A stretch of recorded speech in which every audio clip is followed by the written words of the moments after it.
नए भारत का नया उत्तर प्रदेश, जहां अब रफ्तार के साथ पर्यावरण पर विशेष काम हो रहा है।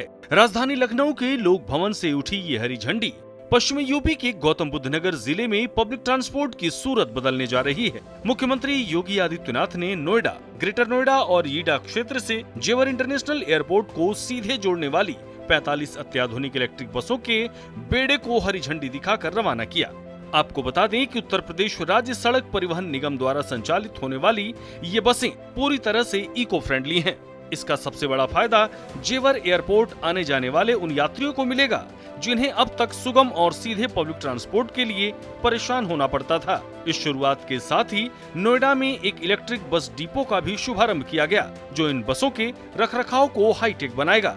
इस समारोह में मुख्यमंत्री योगी आदित्यनाथ ने न सिर्फ बसों को हरी झंडी दिखाई, प्रधानमंत्री नरेंद्र मोदी के नेतृत्व के 12 वर्ष पूरे होने का भी जिक्र किया और कहा कि 2017 से पहले उत्तर प्रदेश के अंदर क्या स्थिति थी। टूटी हुई सड़कें थी, चारों ओर अराजकतापूर्ण माहौल था। प्रदेश के अंदर इस अराजकता के वातावरण में हमारे नागरिकों के सामने एक पहचान का संकट खड़ा हो गया था। तब यूपी में निवेश की बात सोचना भी एक दीवा स्वप्न जैसा था। लेकिन आज 2017 के बाद का उत्तर प्रदेश अपनी वर्ल्ड क्लास रोड कनेक्टिविटी और शानदार एयर कनेक्टिविटी के लिए जाना जाता है। सुनिए। प्रधानमंत्री जी के विजन को जमीनी धरातल पर उतारने के लिए जब 15 जून से भारत का सबसे बड़े एयरपोर्ट के संचालन का कार्य प्रारंभ होने जा रहा है, तो नोएडा इंटरनेशनल एयरपोर्ट के सुचारू वायु सेवा की दृष्टि से आने वाले जाने वाले श्रद्धालु जनों, नागरिकों और यात्रियों की सुविधा को ध्यान में रखते हुए और देश के सबसे बड़े आईटी एंड इलेक्ट्रॉनिक्स के हब में नेट जीरो के लक्ष्य को प्राप्त किया जा सके, इस दिशा में यह प्रयास तीनों अथॉरिटी ने मिलकर के उत्तर प्रदेश परिवहन निगम के माध्यम से प्रारंभ किया है। मैं इस प्रयास के लिए तीनों अथॉरिटी के साथ साथ परिवहन निगम को इस सेवा को शुभारंभ करने के लिए हृदय से धन्यवाद देता हूं।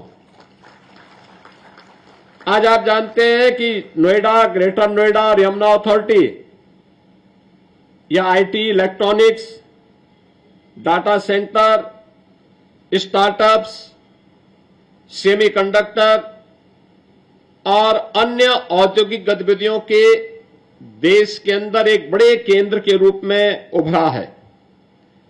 स्वाभाविक रूप से दुनिया की बड़ी बड़ी कंपनियों को वहां लाने के लिए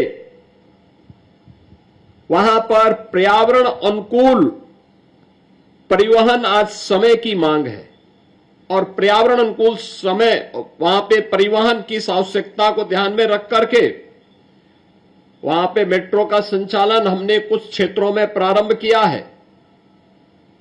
लेकिन नोएडा इंटरनेशनल एयरपोर्ट के साथ जब तक मेट्रो का संचालन होता है तब तक या उसके बाद भी लास्ट माइल कनेक्टिविटी की दृष्टि से इलेक्ट्रिक बस का संचालन एक महत्वपूर्ण मील का पत्थर साबित होने जा रहा है और 110 बसेज का इलेक्ट्रिक बसेज का संचालन 15 जून तक ये इन तीनों अथॉरिटी के द्वारा प्रारंभ होगा और धीरे धीरे इसकी मांग के अनुरूप इसमें बढ़ोतरी करके 500 इलेक्ट्रिक बसेस का संचालन अकेले इन तीनों अथॉरिटी के माध्यम से गौतम बुद्ध नगर जनपद के अंदर करने के एक बड़े लक्ष्य को लेकर के हम आगे बढ़े हैं।